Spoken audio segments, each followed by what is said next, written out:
기준이라는 제목으로 하나님의 말씀을 같이 나누고자 합니다. 우리가 신앙생활을 할 때 이 기준이라는 게 정말로 매우 중요합니다. 기준이 분명한 사람은요, 신앙생활을 잘합니다. 그리고 우리는요, 그 신앙생활의 기준을 찾기 위해 말씀을 읽고 또 묵상을 합니다. 그리고 그런 말씀 묵상을 통해서요, 말씀 속에서 하나님이 누구신가를 찾아요. 우리가 하루하루를 살아가는 삶의 기준을 말씀에서 찾습니다. 그렇습니다. 우리는요, 이 말씀 속에서 삶의 기준을 발견합니다. 그리고 이것이요, 그리스도인이 가지는 참 복이라고 이야기할 수 있습니다. 말씀을 통해서 우리가 누리는 복, 바로 이것이 참 복이라는 것이죠. 우리는요, 신앙이라는 것을 굉장히 어떤 추상적인 개념이라고 생각을 합니다. 보이지도 않고 드러나지도 않으니까요. 근데 하지만 이 생각보다요, 신앙은요, 추상적이지 않습니다. 신앙을 추상적인 것으로 생각을 하면요, 신앙의 기준이 모호해져요. 추상적인 것을 기준으로 삼을 수는 없잖아요. 그렇죠? 기준이라는 것은요, 명확하고 분명해야 됩니다. 예수님께서는요, 요한복음 14장 6절에서 이렇게 이야기하십니다. 우리가 익히 알고 있는 구절인데 우리 같이 한번 읽어보겠습니다. 시작. 예수께서 이르시되 내가 곧 길이요 진리요 생명이니 나로 말미암지 않고는 아버지께로 올 자가 없느니라. 아멘. 예수님께서 분명히 말씀하고 계십니다. 또 히브리서 12장 2절을 우리 한번 같이 한번 읽어보겠습니다. 우리 한번 같이 한번 읽어보겠습니다. 시작. 믿음의 주여 또 온전하게 하시는 이 예수를 바라보자. 그는 그 앞에 있는 기쁨을 위하여 십자가를 참으사 부끄러움을 개의치 아니하시더니 하나님 보좌 우편에 앉으셨느니라. 아멘. 믿음의 주여 또 온전하게 하시는 이인 예수를 바라보자. 그렇습니다. 우리가 신앙생활을 한다는 것은요, 우리가 예수를 믿는다라는 것은요, 명확한 기준이 있습니다. 예수님을 믿는다라는 것은요, 현실과 동떨어진 것이 아닙니다. 예수님이 우리에게 분명한 기준이 되어 주신다라는 겁니다. 예수님께서는요, 구원의 기준이 되시고 삶의 기준이 되십니다. 근데 예수님께서는요, 진리를 알지니 진리가 너희를 자유케 하리라 라고 말씀하셨습니다. 우리는 언제 자유로워요? 이 성경 말씀대로라면 진리를 알 때, 그 진리를 경험할 때, 그 진리가 내 삶의 명확한 기준이 될 때 자유롭게 된다고 성경은 이야기를 하고 있습니다. 사랑하는 성도 여러분, 이렇게요, 기준은 명확해야 됩니다. 그리고 구체적이어야 돼요. 이 기준이요, 여기 붙었다, 저기 붙었다 이러면요, 우리는 그 기준을 신뢰할 수가 없어요. 쉽게 이해할 수 없는 것, 애매모호한 것은요, 삶의 기준이 될 수가 없습니다. 그리고요, 이런 기준이 없으면 기준이 아니라 기분대로 살아가려고 합니다. 마음에 끌리는 대로 그냥 그렇게 살아가요. 기분대로, 마음 끌리는 대로 사는 것이 어떻게 보면요, 굉장히 좋아 보일 수 있습니다. 자유로워 보이죠. 그렇게 보일 수도 있겠지만요, 결국에는 그런 삶은요, 결국에는 그렇게 살다가 실패할 수밖에 없습니다. 기분은요, 명확하지 않죠.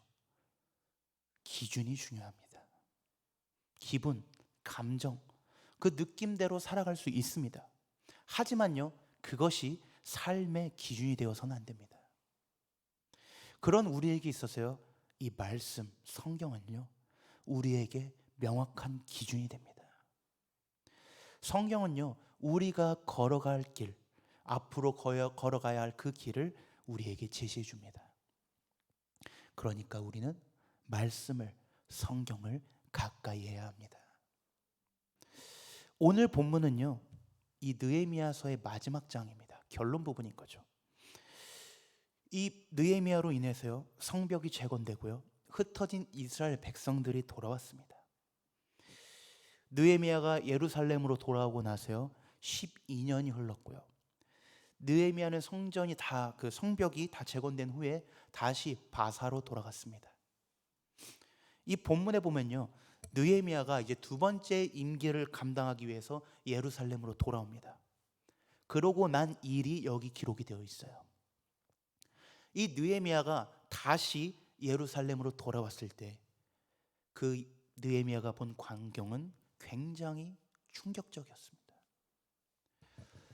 회파되었던 무너졌던 성벽은 다 재건했는데 신앙은 무너졌어요. 회파된 성벽은 재건되었지만 성전은 완전히 회복되지 않았습니다. 예루살렘의 회복을 위해서요, 막 같이 하자 막 이렇게 성벽을 재건할 때는 아무 문제가 없었습니다. 그런데 시간이 흐름에 따라서요, 모든 영역에서, 삶의 모든 영역에서 혼란에 빠졌어요. 느헤미야가 자리를 비운 사이에 이 일들이 일어났습니다. 역사의 시계가 거꾸로 돌아가는 일들이 생겼어요. 이걸 본 느헤미야는요 굉장히 화가 났습니다. 그럴 수밖에요. 그가 기울였던 모든 노력이 다 수포로 돌아갔으니까. 본문 느헤미야 13장 11절에 보면요 이렇게 기록이 되어 있습니다. 내가 모든 민장들을 꾸짖어 이르기를 하나님의 전이 어찌하여 버림받았느냐 하고 곧 레위 사람을 불러 모아 다시 제자리에 세웠더니, 이렇게 기록이 되어 있어요. 그리고요 17절에 보면요 또 이렇게 기록이 되어 있습니다. 내가 유다의 모든 귀인들을 꾸짖어 그들에게 이르기를 너희가 어찌 이 악을 행하여 안식일을 범하였느냐. 그리고 25절에 보면요 내가 그들을 책망하고 저주하며 그들 중 몇 사람을 때리고 그들의 머리털을 뽑고 이르되 너희는 너희 딸들을 그들의 아들들에게 주지 말고 너희 아들들이나 너희를 위하여 그들의 딸을 데려오지 아니하겠다고 하나님을 가리켜 맹세하라 하고. 우리는 여기만 봐도요 느헤미야가 굉장히 화가 나 있다, 격양되어 있다라는 것을 우리는 알 수가 있습니다. 이 느헤미야는요 강한 리더십의 소유자였어요. 그는 거칠어 보일 정도로 맹렬했습니다. 느헤미야가 왜 이렇게 화가 났나? 말씀드렸죠. 그 모든 노력들이 다 수포로 돌아갔어요. 이스라엘 백성들이 어떠한 잘못을 했기 때문에 이렇게 돌아갔을까요? 어떤 잘못을 했기 때문에? 간단하게 언급해드리면 이렇습니다. 첫째, 성전을 소홀히 여기고 방치했습니다. 두 번째, 성전을 다른 용도로 사용했습니다. 세 번째, 하나님의 율법을 무시하고 안식일을 제대로 지키지 않았습니다. 그리고 네 번째, 민족의 순결성을 잃어버리고 이방인과 결혼했습니다. 이스라엘 백성들이요 하나님의 백성으로서 지켜야 할 것들을 지키지 않고요, 그러다 보니 성전, 사회, 가정제도, 이 모든 것들 전부 다 총체적인 큰 혼란이 일어났어요. 영적인 기초, 도덕적인 기초가 무너진 거죠. 하나님의 백성으로서 지켜야 할 기준이 있는데 이제는 그 백성이 지켜야 할 기준이 사라져버린 겁니다. 오늘 본문 느헤미야 13장 1절에 이렇게 기록이 되어 있습니다. 그날 모세의 책을 낭독하여 백성에게 들렸는데 그 책에 기록하기를 암몬 사람과 모압 사람은 영원히 하나님의 총회에 들어오지 못하리니. 그리고 3절 말씀에 백성이 이 율법을 듣고 곧 섞인 무리를 이스라엘 가운데서 모두 분리하였느니라 라고 기록이 되어 있습니다. 성벽이 재건되고요, 이스라엘 백성은요 가장 먼저 그 수문 앞 광장에 모여서 하나님의 율법을 들었어요. 잃어버린 기준을 찾았습니다. 말씀 회복 운동이 일어났고요, 하나님의 말씀으로 돌아가기 원했습니다. 그리고 그렇게 성벽이 완공되고 삶은 안정되었죠. 모든 것이 다시 원래대로 회복되는 것처럼 보였습니다. 그런데 바로 그때부터요 무엇인가 조금씩 잘못되기 시작했어요. 삶이 안정되고요, 긴장감과 압박감이 사라지면서 말씀을 애타게 찾지 않게 되었습니다. 말씀을요, 우선순위에 두지 않고요, 말씀보다 현실 문제에 민감하게 반응하기 시작했습니다. 삶의 기준이 흔들리기 시작했다는 것이죠. 사랑하는 성도 여러분, 삶의 기준은요, 매우 중요합니다. 세상 사람들에게는요, 삶의 기준이요, 자기들의 잣대로 이루어집니다. 자신이 어떠한 기분에 따라서, 자신의 마음에 따라서, 혹은 자신이 어떠한 이루고자 하는 목표를 위해서, 성공하기 위해서 그들은 살아갑니다. 그러나 그것이요, 삶의 기준이 될 수 없습니다. 세상 사람들은요, 잘 먹고 잘 사는 것이 삶의 목표입니다. 그리고 잘 먹고 잘 살려면요, 하지 못할 것이 없다고 이야기합니다. 유익이 된다면요, 물불을 가리지 않습니다. 세상 사람들에게는요, 바로 이러한 게 그들의 삶의 원칙이에요. 상황에 따라서 그렇게 살아갑니다. 하지만요, 우리 그리스도인들은 달라야 할 줄 믿습니다. 상황에 따라 삶의 모습이 바뀌면 안 됩니다. 삶의 기준이 분명해야 됩니다. 그리고 그 삶의 기준은요, 절대로 흔들리거나 변하지 않아야 됩니다. 그리고 그 변하지 않는 기준은 바로 이 말씀인 줄 믿습니다. 우리는요, 매번 예배를 드립니다. 또 설교 말씀을 듣습니다. 우리가 이 설교를 듣고 말씀을 듣는 것은요, 우리 삶의 기준을 다시 재확인하는 겁니다. 삶의 기준이 흐트러졌다면요, 말씀을 듣고 교정해 나가는 것입니다. 하나님의 말씀이요, 삶의 기준이 되어야 됩니다. 하나님의 이 말씀 속에요, 삶의 원리가 있고 원칙이 있고 법칙이 있습니다. 물론요, 이 하나님의 말씀에서 비롯된 이 삶의 기준들, 이것들이요, 우리를 불편하게 할 때도 있습니다. 하나님의 말씀을 듣고 그 말씀대로 살아가다가요, 그것들로 인해서 어려움을 겪을 때도 있습니다. 하나님의 말씀을 따라 사는 것이요, 우리에게 마치 불이익인 것처럼 느껴지고 생각될 때가 있어요. 그런데 그것은요, 우리의 생각일 뿐이에요. 우리는요, 우리의 생각을 따라가면 안 됩니다. 우리는요, 우리의 생각, 우리의 기분을, 그것보다도 하나님의 말씀을 따라 살아가야 될 줄 믿습니다.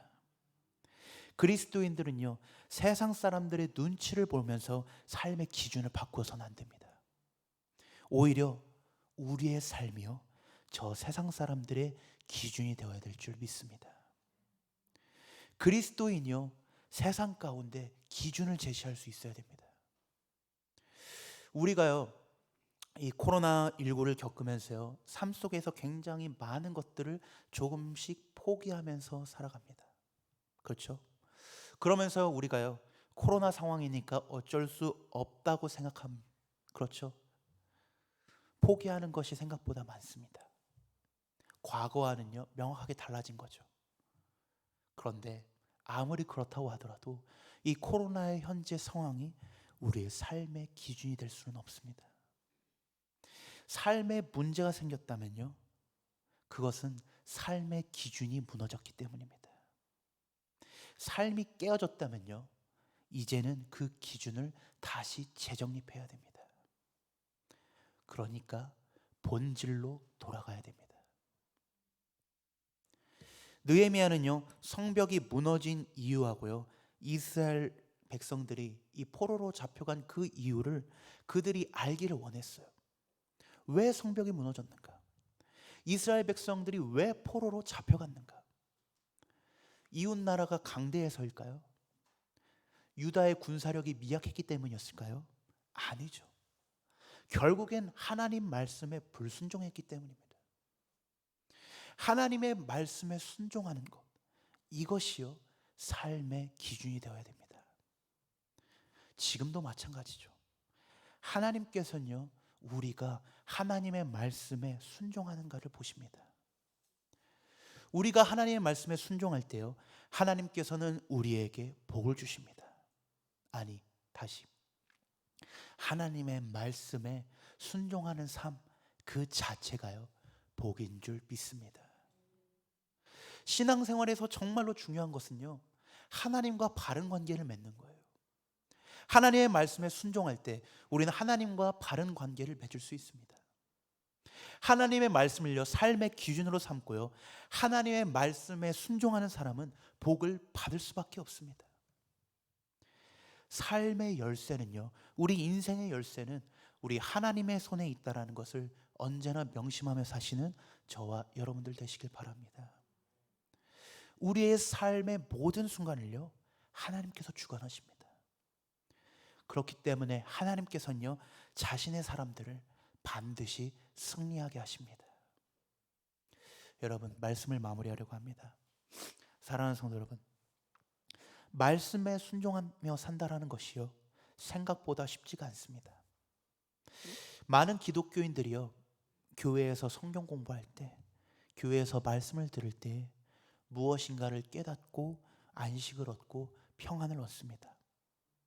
그런데 아이러니하게도요, 세상 속에서는요, 하나님의 말씀이 통하지 않는다고 생각합니다. 그래서 사람들은요, 교회 문을 나가면요, 하나님의 말씀을 펼치지 않습니다. 세상의 원리와 방법대로 살아가려고 합니다. 세상 사람들처럼 살아가려고 해요. 하나님의 말씀대로 살아가는 것이 위험하고 어리석다고 생각합니다. 그렇게 살아가는 사람을 어리석다고, 바보라고 이야기하죠. 그런데 우리가 분명하게 깨달아야 될 것이 있습니다. 우리에게 말씀을 주신 분, 순종하라고 이야기하신 분, 그분은 결코 어리석은 분이 아니십니다. 우리에게 말씀을 주신 그분이 이 세상을 창조하셨고 우리를 창조하셨습니다. 그 누구보다도 이 세상을 잘 아시는 분이 바로 우리 주님이십니다. 그 누구보다 하나님께서요, 우리를 잘 아세요. 우리가 처한 환경도 아시고요, 우리를 둘러싸고 있는 이 환경과 그 처한 상황이 얼마나 어렵고 힘든가, 우리를 곤경에 빠뜨리는 저 적이 얼마나 강력한가 전부 다 아십니다. 하나님께서는요, 정말로 터무니없는 상황 속에서 우리에게 순종을 요구하실 때가 있습니다. 그때 사람들은요, 하나님께서 우리가 바보가 되기를 원하신다고 생각합니다. 근데 그렇지 않아요. 터무니없는 상황 속에서 하나님께서는요, 우리의 생각을 접고 하나님 자신의 명령에 귀 기울이기 원하십니다. 사랑하는 성도 여러분, 삶의 기준이 흔들릴 때요, 우리는 더욱 하나님 말씀에 귀 기울여야 될 줄 믿습니다. 세상은요, 하나님의 말씀이 아닌 다른 길이 있다고 우리를 유혹합니다. 그런데 그 길은요, 결국 세상의 길이고 멸망의 길이에요. 사람의 마음은 참 약합니다. 쉽게 무너집니다. 시작할 때의 마음을 계속 유지하기가 어렵습니다. 살면서 넘어질 때가 너무나 많죠. 결단하지만 넘어지죠. 그런데 우리가 그러면서도 다시 일어설 수 있는 것, 그리고 끝까지 갈 수 있는 것은 하나님께서 우리의 주인 되시기 때문임을 믿습니다. 우리가 우리를 이끄시는 그 하나님으로 인해서 마지막 때까지 나아갈 수 있는 것입니다. 우리는요, 정말 이것저것 많은 변화가 많은 그런 시대를 살아가고 있습니다. 내일 일을 알 수 없고요, 미래를 예견할 수 없습니다. 그렇게요, 우리는 변하지 않는 하나님의 말씀을 붙잡고 살아가야 될 줄 믿습니다. 세상의 변화를 따라가지 않는, 상황을 따라가지 않는, 사람들의 말에 귀 기울이지 않고, 자신의 감정을 따라가지 않고, 오직 우리 주님의 말씀을 따라 살아가시는 저와 여러분들 되시기를 주님의 이름으로 간절히 축복하고 소원합니다. 우리 함께 찬양하겠습니다.